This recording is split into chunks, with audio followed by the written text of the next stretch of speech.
Assalamualaikum warahmatullahi wabarakatuh. Video ini kami buat untuk memenuhi tugas mata kuliah Fikih Siasah yang diberikan oleh Bapak dosen Dr.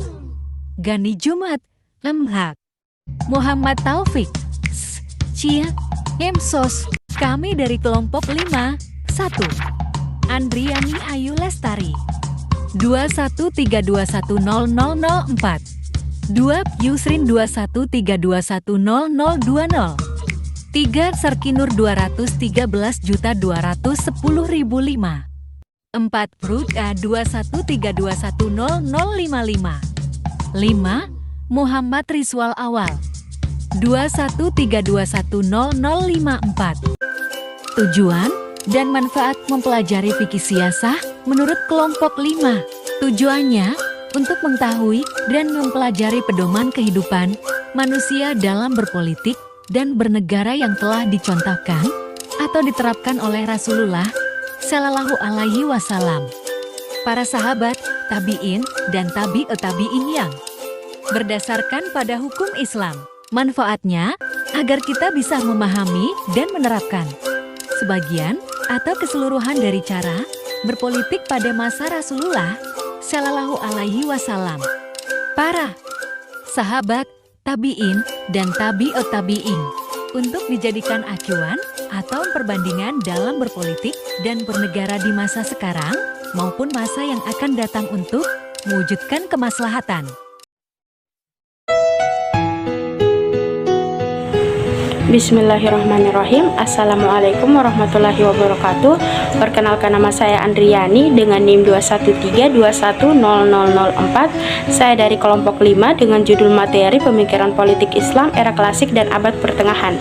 Era Klasik dimulai pada tahun 622 sampai dengan 1250 Masehi, saat era kejayaan Islam, dan abad pertengahan dimulai pada tahun 1250 sampai dengan 1800 Masehi, di saat era runtuhnya Islam akibat diserang oleh bangsa Mongol. Pemikiran politik Islam era klasik dan abad pertengahan menganut sistem khalifah sentris, di mana kepala negara atau khalifah memegang kekuasaan atau peranan yang penting dan kekuasaan yang luas, sehingga rakyat dituntut untuk patuh dan taat kepada kepala negara, yang dimana bertujuan untuk menjaga stabilitas politik umat Islam saat itu dan agar negara menjadi aman serta syariat Islam diterapkan dengan baik. Pemikiran politik Islam era klasik itu berpandangan bahwa kepala negara itu diangkat untuk kepentingan umat dan tidak harus secara turun-temurun. Siapapun boleh menjadi kepala negara. Tetapi pada abad pertengahan, mereka memandang bahwa kepala negara adalah zil Allah fil al-ard, atau bayang-bayang Allah di muka bumi, dan diangkat secara turun-temurun, dan yang menjadi kepala negara yaitu orang-orang suku Quraisy. Jika tidak, orang yang dekat dengan suku Quraisy atau yang memiliki sifat atau sikap yang sama persis seperti suku Quraisy. Dan mereka memandang bahwa kepala negara mandat dari Tuhan, bukan hasil pilihan rakyat. Nah, pada pemikiran politik Islam era klasik dan abad pertengahan terdapat beberapa pemikir pada era klasik, yaitu ada Al-Farabi, Al-Mawardi, dan juga Al-Ghazali. Dan pemikir pada abad pertengahan ada Ibnu Taimiyah dan Ibnu Khaldun. Yang pertama, Al-Farabi.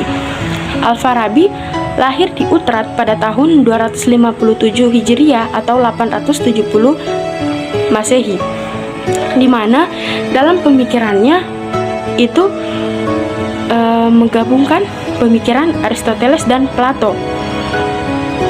Dan menurut Al-Farabi, tujuan hidup bermasyarakat itu bukan semata-mata untuk memenuhi kebutuhan hidup, tetapi untuk melangsungkan kehidupan manusia yang mencapai kebahagiaan,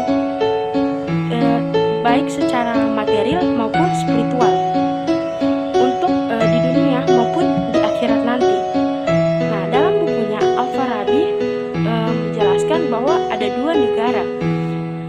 Yang pertama, negara utama atau Al-Madinah Al-Fadilah. Yang kedua, lawan negara utama atau Mudadda Al-Madinah Al-Fadilah. Negara utama yaitu negara yang bagian suatu memiliki hubungan yang erat serta saling bekerja sama satu sama lain, di mana ibarat seperti anggota badan, jika salah satunya sakit maka yang lain ikut sakit. Dan yang kedua, lawan negara utama. Lawan negara utama terbagi menjadi 4, yaitu negara bodoh.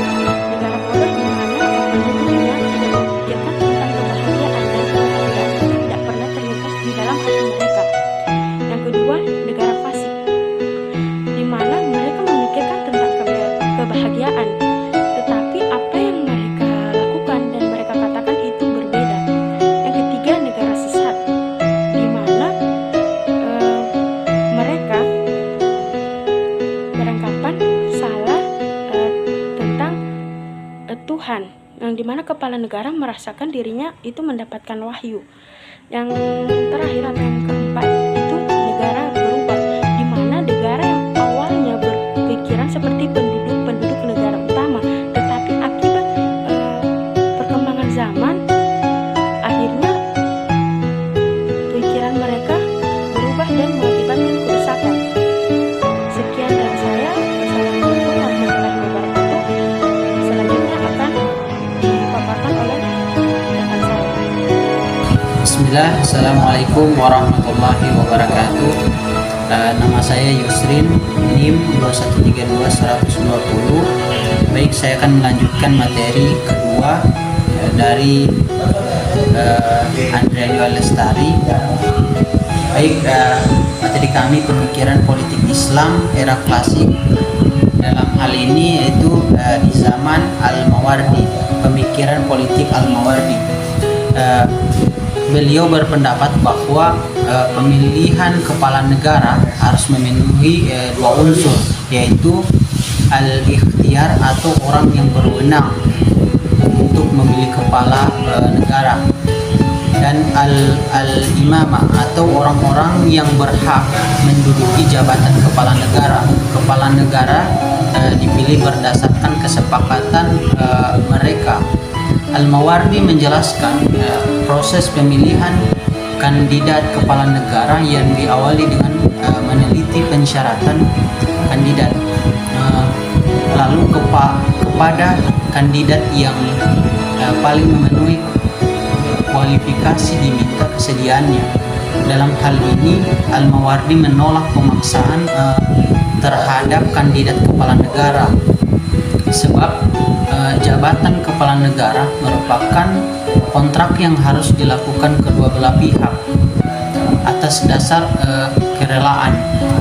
Terus menurut Al-Mawardi, secara garis besar ada 10 tugas dan kewajiban kepala negara terpilih, yaitu memelihara agama, 1.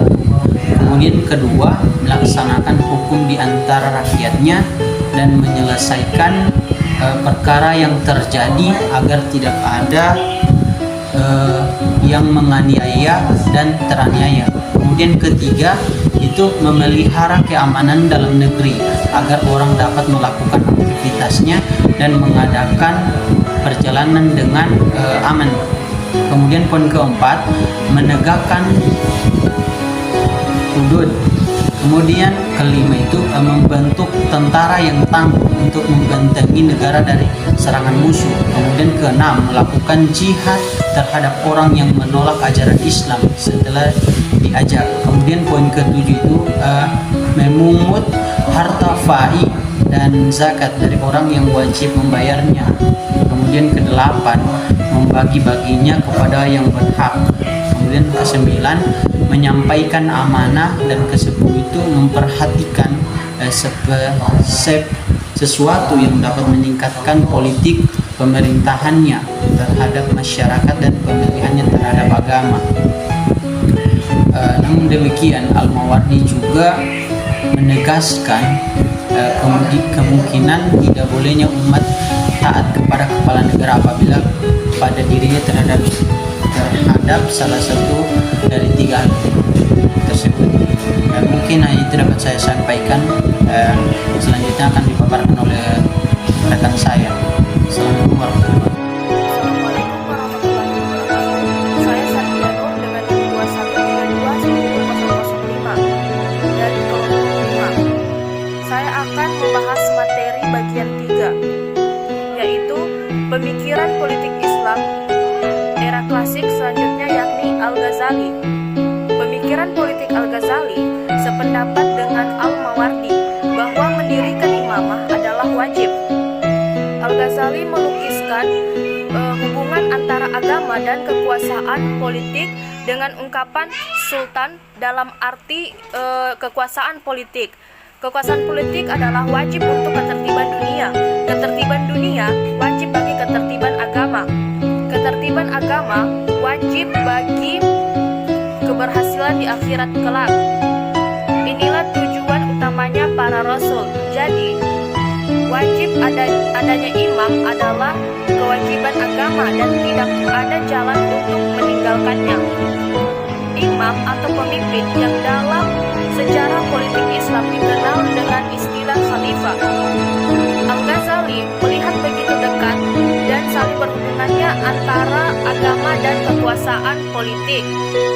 Agama adalah dasar dan kekuasaan politik adalah penjaganya.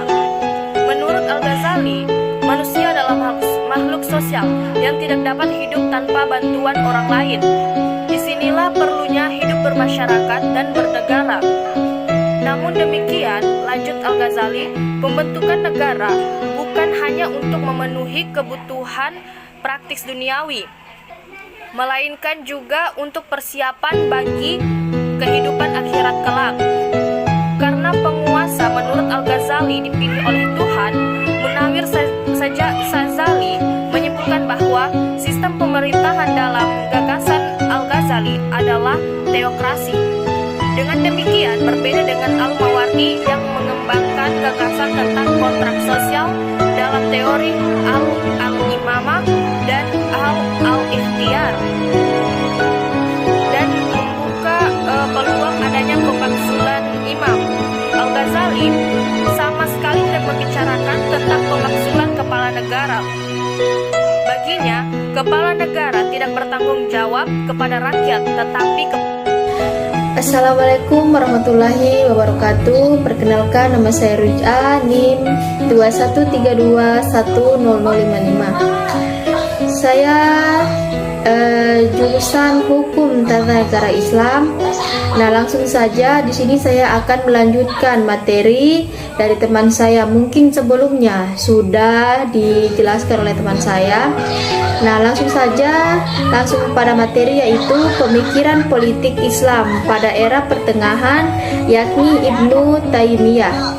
Nah, di sini Ibnu Taimiyah itu tidak jauh berbeda dengan Mawardi dan Al-Ghazali. Pemikiran politik Ibnu Taimiyah berpendapat bahwa mengatur urusan umat merupakan bagian dari kewajiban agama yang terpenting. Tetapi hal ini tidak berarti pula bahwa agama tidak dapat hidup tanpa negara.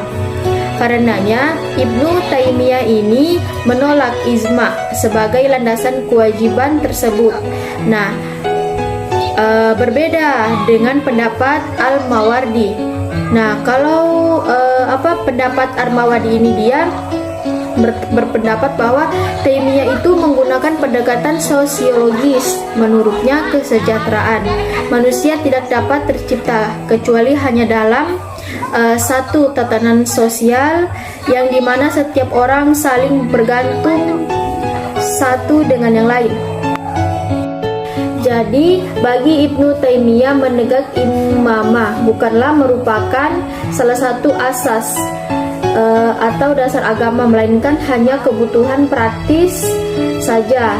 Demikian, Ibnu Taimiyah juga menekankan fungsi negara untuk membantu agama berdasarkan pandangannya. Ibnu Taimiyah menolak kekuasaan Bani Umayyah dan Bani Abbas sebagai dasar filsafat politik Islam. Ia tidak membela khalifah-khalifah Bani Abbas yang hanya dijadikan boneka oleh kelompok elit. Nah, berbeda dengan Al-Mawardi, prosedur memilih kepala negara tidak terlalu menyitat perhatian Ibnu Taimiyah. Pandangannya ini sejalan pula dengan penolakan terhadap praktik politik.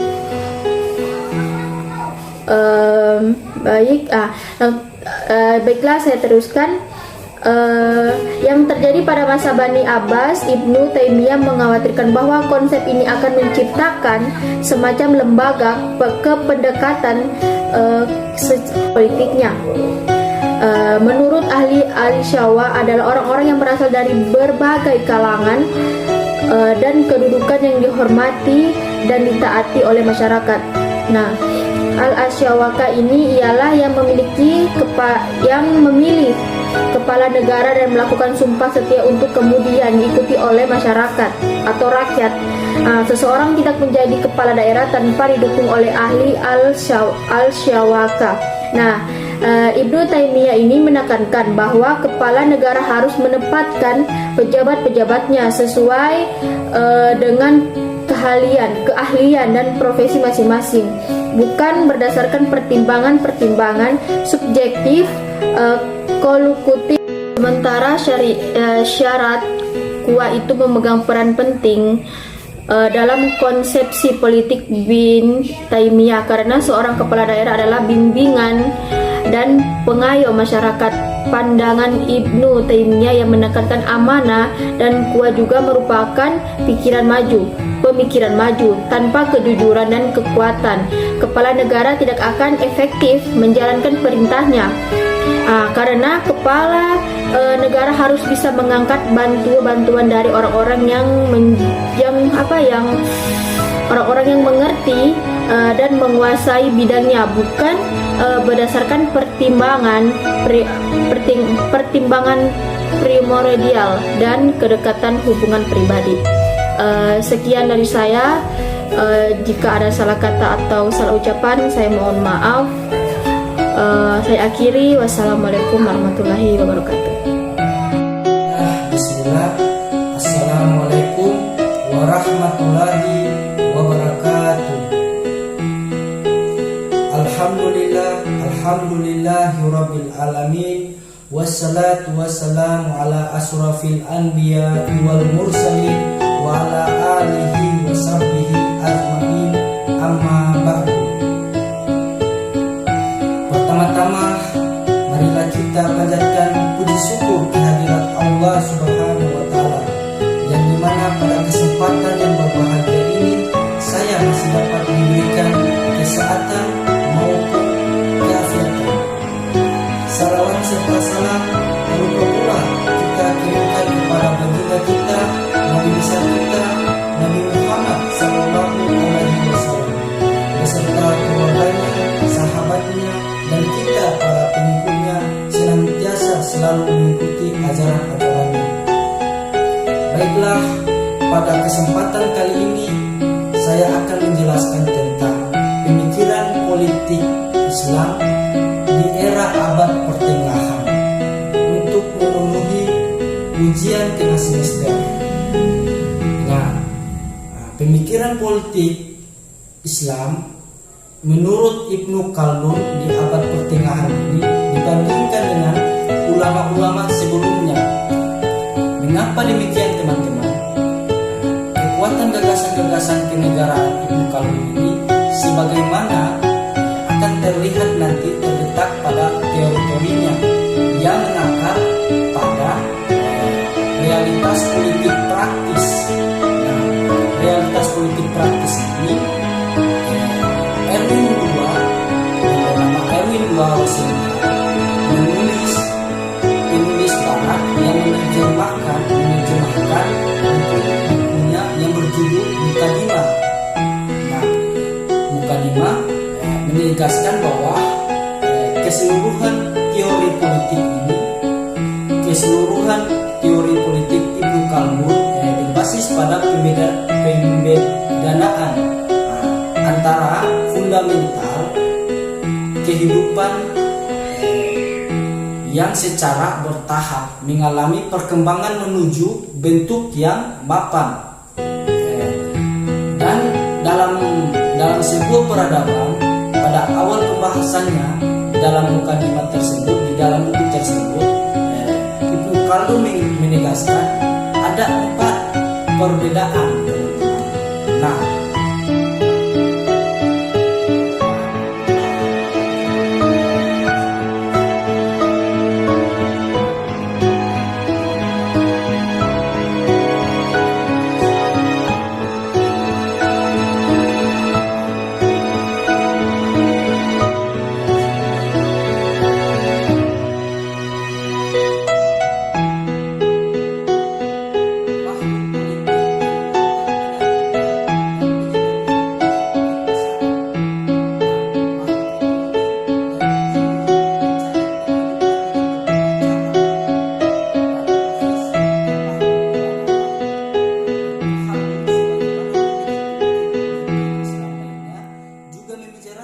membicarakan tentang dasar hukum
kedaulatan memiliki watak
pemandangan saja, seperti cacat kaki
kehidupan urban.